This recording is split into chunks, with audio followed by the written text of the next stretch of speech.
Welcome to the History of North America. I'm Mark Vinette.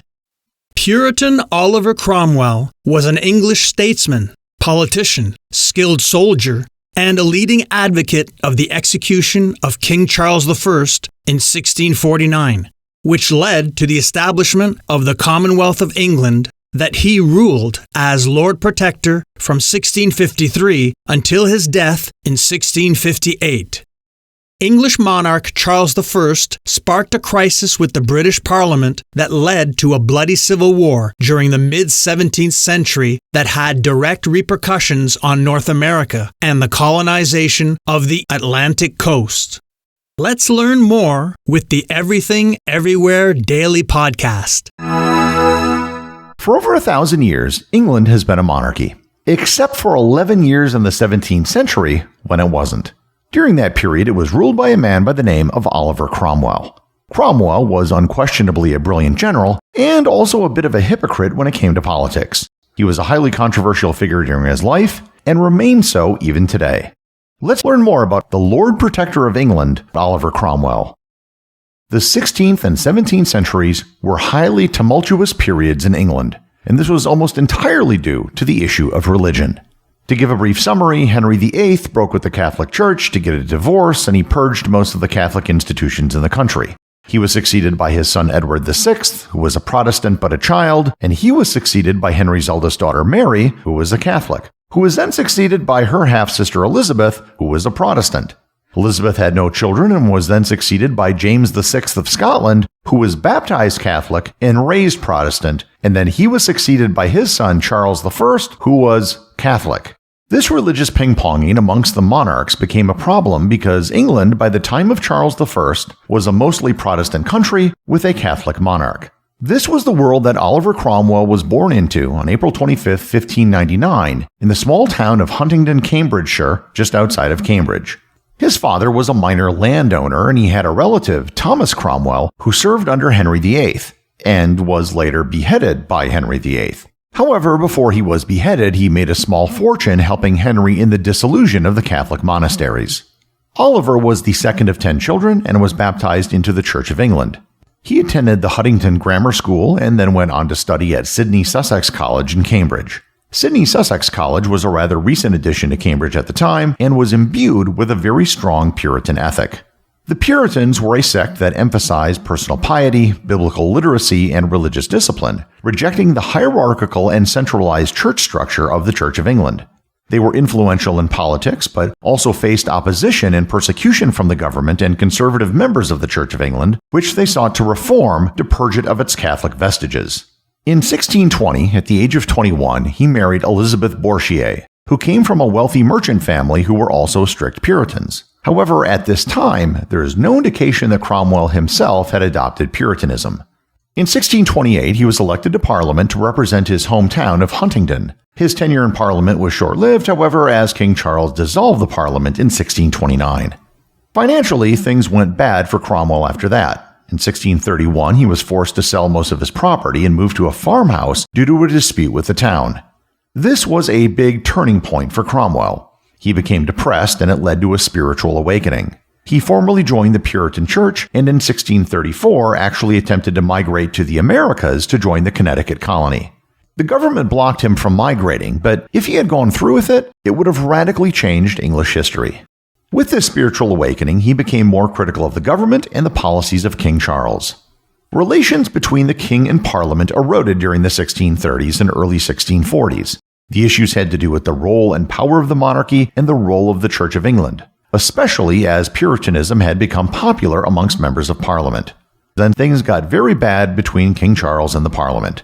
This came to a head in 1642 when forces loyal to the Parliament, called the New Model Army, squared off against forces loyal to the monarchy in what became known as the First English Civil War.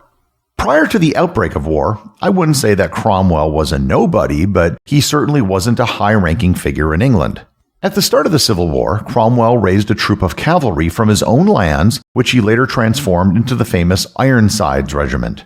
He quickly gained a reputation as a fierce and effective commander. He played a key role in several of the most important battles of the war, including the Battle of Edgehill, the Battle of Marston Moor, and the Battle of Naseby. Cromwell's success on the battlefield was due in large part to his innovative tactics and his ability to inspire his men with religious fervor, all despite having no formal military training. By 1644, after just 2 years of combat, Oliver Cromwell had risen to the rank of lieutenant general. The year after, he had become second in command to the leader of the new model army, Sir Thomas Fairfax. In May 1646, King Charles surrendered to Scottish forces and was taken prisoner, ending the First English Civil War. The Royalist forces surrendered to Sir Fairfax and Oliver Cromwell in Oxford. In the aftermath of Charles's surrender and imprisonment, there were several forces that all vied for power. The monarchists were one of the parties, of course, but the opposition then splintered into Presbyterians, aligned with much of Parliament, who wanted to reform the Church of England along Presbyterian lines. There were independents who aligned with the army, who didn't want any religious hierarchy, and then the Scots, who were also Presbyterians. Charles tried to play the various parties off against each other, as they all still wanted to curry favor with the king to support their side. As for Oliver Cromwell personally, with his military success, Cromwell became a leader in the Puritan movement and was once again elected to Parliament in 1648. Except this time he was one of the leaders in Parliament, not just a backbencher. King Charles was kidnapped and taken from Parliament and brought into the hands of the army, where Cromwell was able to negotiate with him directly. The negotiations went nowhere as Charles was planning another war, this time with the Scots invading England. Royalist uprisings in Wales and a Scottish incursion into England were both put down quickly by Cromwell, and within 6 months, the Second English Civil War had started and ended. At the end of 1648, the new model army was now the most powerful force in England, and Cromwell saw it as the instrument of God's justice. In December 1648, Colonel Thomas Pride entered Parliament and forcibly removed anyone who wasn't a supporter of the Cromwell and Fairfax faction. This became known as Pride's Purge. The remaining members of Parliament, known as the Rump Parliament, now faced the question of what to do with the king. They decided to put the king on trial for treason. Cromwell was the biggest supporter of executing the king, as he felt it was the only way to once and for all end the Civil War. The entire proceeding was on legally shaky ground. As king, you can't really by definition be guilty of treason. As king, he could veto any law passed by Parliament which put him on trial. And as king, he could also pardon himself. None of this really mattered, however, as the result was predetermined. Charles I was beheaded on January 30th, 1649. Without a king, or rather without a king in England, Parliament declared England to be a republic called the Commonwealth of England. One of the first acts of the new Commonwealth was to invade Ireland. They now viewed Ireland as the greatest threat, as the Irish Catholics could join forces with the Royalists. Cromwell was sent to Ireland, and he was brutally efficient in putting down the Irish.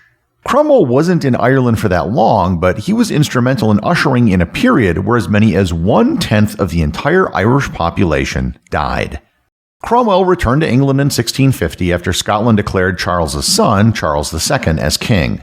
Cromwell led another brilliant military campaign against Scotland, which resulted in the English occupation of Scotland and Charles II fleeing to France. With the fighting over, Cromwell returned to Parliament to find that without a king, the MPs no longer had anything to unify against, so they started to turn on each other. Cromwell wanted a unified government for all of England, Scotland, and Ireland, and for new parliamentary elections. However, Parliament kept putting off holding another election. So, on April 20th, 1653, Oliver Cromwell entered Parliament with 40 soldiers and dissolved Parliament. He supposedly said, quote, "You are no Parliament. I say you are no Parliament. I will put an end to your sitting." After Parliament was dissolved, Major General John Lambert drafted a constitution for the Commonwealth called the Instrument of Government, and this was passed by a council of men, approved by Cromwell. Central to the document was the following section, quote, "Oliver Cromwell, Captain General of the Forces of England, Scotland, and Ireland, shall be and is hereby declared to be Lord Protector of the Commonwealth of England, Scotland, and Ireland, and the dominions thereto belonging, for his life." End quote. And if you see shades of Julius Caesar here, I don't think you're mistaken. Cromwell began to act and have the powers of a king. He signed his documents as Oliver P., the P being for protector, just like how a king would sign something with R for Rex. In 1657, a new constitution gave Cromwell the power to appoint his successor. And who did he appoint? Why, his own son, Richard Cromwell. Oliver Cromwell led a war to fight against a monarchy, only for himself to basically become a monarch.